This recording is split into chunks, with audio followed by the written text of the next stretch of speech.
guys, what's up? For OddsChecker, I am your host, Melissa, and we have another college football episode. Guys, happy week 5. How did we do week 4?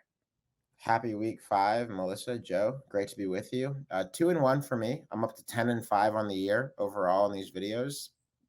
Past returns do not guarantee future performance, but For happy sure. about that. Did miss my pick of the week last week to go to 3-2 on the year in that department, but I feel good. I think we're being selective. We're picking games that are working for us, and the results have been pretty good. What about you, Joe? How was your weekend? How was football? How were your picks? See, I think I lost like half a unit in college football overall on the weekend. So I keep spinning wheels in college football, but I got 3 picks today that I'm really confident in. So time to turn the tide here today. All right, I'm excited to see what you guys got cooked up. Alex, I'll start with you. You have one pick before your pick of the week. Why don't you give it to us?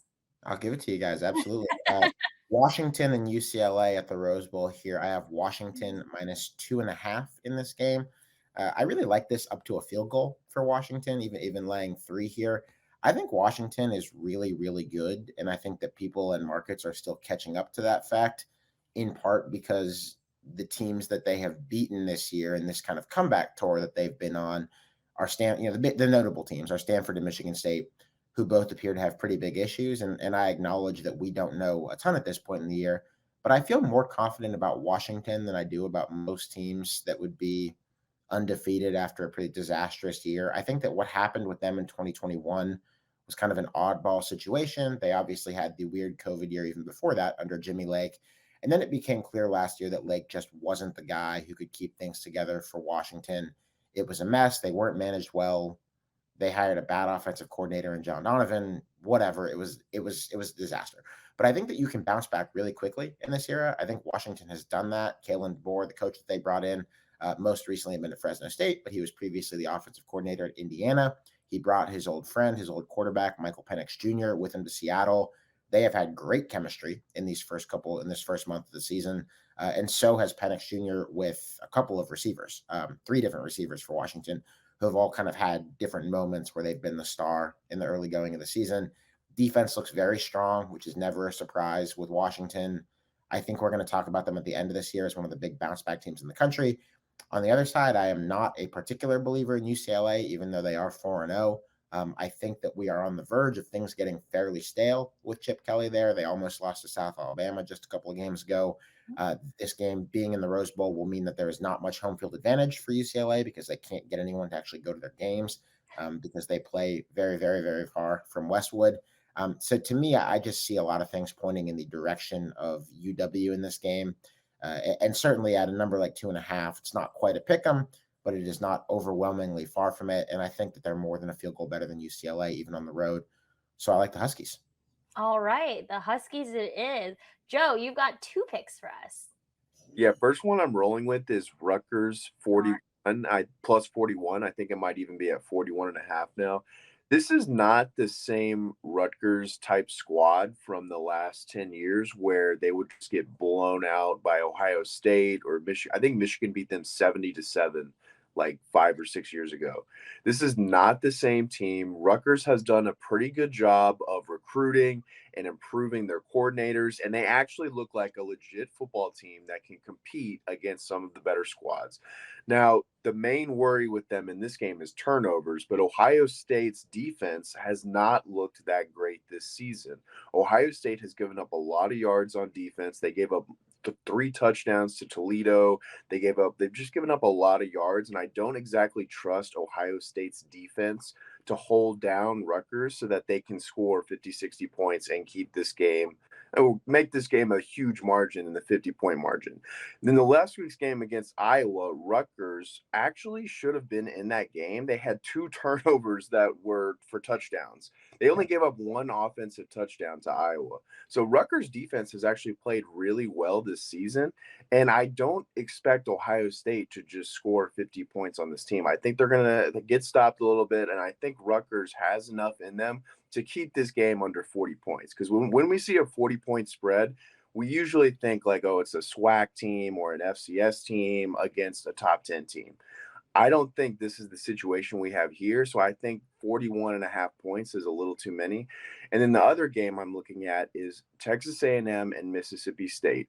We get a classic example of a ranked team being an underdog to a non-ranked team. That is a huge line indicator for me. I think Mississippi State is a really solid team, and I think Texas A&M has kind of been walking on eggshells the last 2 weeks. They could have lost to Miami, probably should have lost that game. I think Miami is proving now that they're just so inept. So that win is not looking very good for Texas A&M. Miami just got blown out by Middle Tennessee State at home. So to me, that Texas A&M win over Miami just does not look very good. Then Texas A&M should have lost last week to Arkansas. This week, they lost on a mid field goal that probably should have been made by Arkansas in a game that they really did not play well. Now they have to go on the road in a tough environment to a Mississippi State squad. I think this is a possible blowout situation where all that luck for Texas A&M runs out and Mississippi State just runs all over them. So I love Mississippi State at home on the money line this week. Well, Texas A&M did cover the spread last weekend, guys. Just throwing that out there. They did. They did. A&M this week too. And Rutgers is the home birthplace of college football. So I'm liking these picks. These seem awesome. Guys, now it's time for even awesomer picks. It's your picks of the week. And as we were talking about a little earlier this week, which was yesterday, because that's when the week started, you guys are taking totals for both of your picks of the week. Alex, I'll start with you. Sure. Hey, let's make this a little interactive. Since 2007, Troy Calhoun and Ken Niumatalolo have been the head coaches at Air Force and Navy, respectively. These teams play each other every year. How many times would you guess the over has hit in those 15 or 14 games that Navy and Air Force have played against each other? I think one.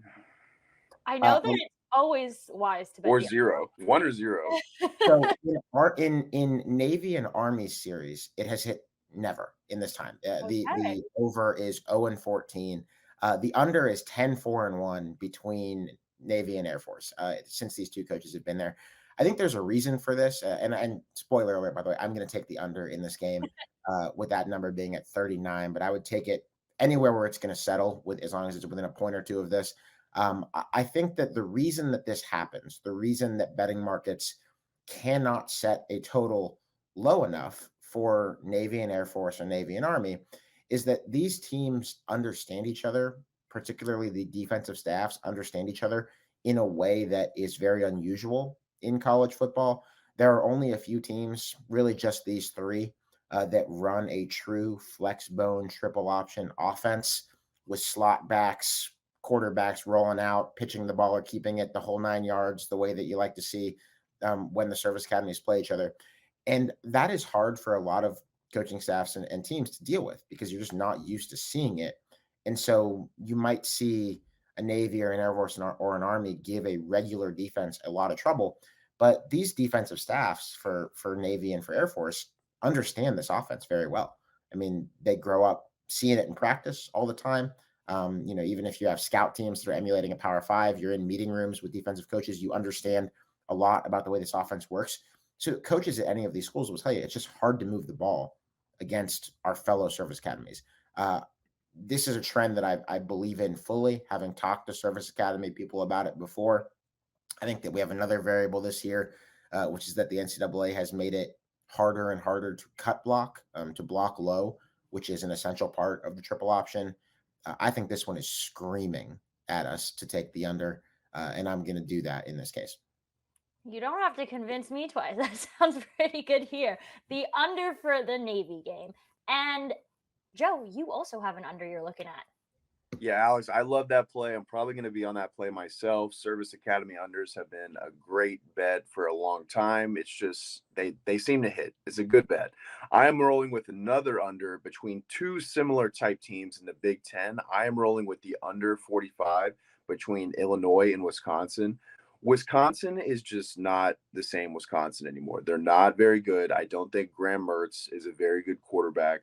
The only issue I might have with this total is turnovers in their own area because Graham Mertz loves to give the ball away. But these two teams love to run the ball. They essentially have NFL-style offenses, and that's why you're getting an NFL-style total in this game. 45 is very low for a college football game. But we just saw Wisconsin play a 17-14 game a couple weeks ago against Washington State. Washington State plays a very college style offense where they like to spread it out, throw the ball all over the place, and you still saw a 17-14 type game. Illinois is the complete opposite. They want to run the ball, they want to control possession, they want to control the field position game, and Wisconsin wants to do the exact same thing. Neither of these teams like to throw the ball deep down the field. They usually like to run, throw on third down, run, throw. The run sets up the pass for each of these teams, and they both run the ball effectively. So I think they'll be able to move the chains with the run. I think the red zone defenses and the red zone offense, the red zone defense should be much better than the red zone offenses for both of these teams, given their personnel. Neither have really great pocket passers. They both rely on the run, and I just think this sets up for a great recipe for an under. All right. Well, yeah. Oh, go ahead, Alex. No, I like that pick. I think it's sound rationale. We should even try to parlay those and see what happens, guys. I'm just saying. Yeah, let's do it. Now, tell me if we should add this to the parlay. I was looking at the Pittsburgh game. They are taking on Georgia Tech.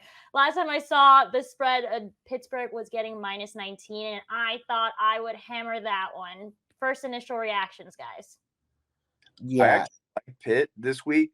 Pitt just had a really weird game against Rhode Island, I think it was this week. It was 45-24. Yeah, they were 35-point favorites. They really never even got close to covering. Rhode Island's not even that great of an FCS team, so it was a little surprising. Georgia Tech is about to fire their coach, I think. Georgia Tech has gone, and Georgia Tech just covered in a really weird game, barely against UCF. So I actually love that spot for Pitt. I think it's a blowout spot. Georgia Tech I was going to say, they are a mess on both sides of the ball. They just fired their head coach, and now I think they want to fire their athletic director as well. So they're just a mess. I can't see them keeping up in this game at all. Alex. No, I think you're exactly right. By the time you watch this video, it is almost certain that Jeff Collins is officially fired. I mean, he's kind of been, as we record this, hanging on by a thread for the last day or so. But it's over. They're a mess, not only on those two sides of the ball, but on special teams. They let teams block punts at an alarming rate. You never know if Pitt might find an extra 7 points somewhere under the Christmas tree on defense or on special teams in this game. So I like the Pitt side of that if I'm going to be on either side of it for sure. Ooh, I like when we all like Melissa's pick, the one pick. Yeah, I mean, Pittsburgh has been a little bit of a weird team lately, but they've started to find their footing as of late. Kendon Slavis just came back from his injury, and he was looking pretty okay. So let's see what happens. With that being said, does anyone have anything else to add for the fellow OddsChecker fans at home? Let's have another good week. Let's do it, guys. For OddsChecker, we have brought to you a ton of great picks for college football week 5, and we'll see you guys again for week 6.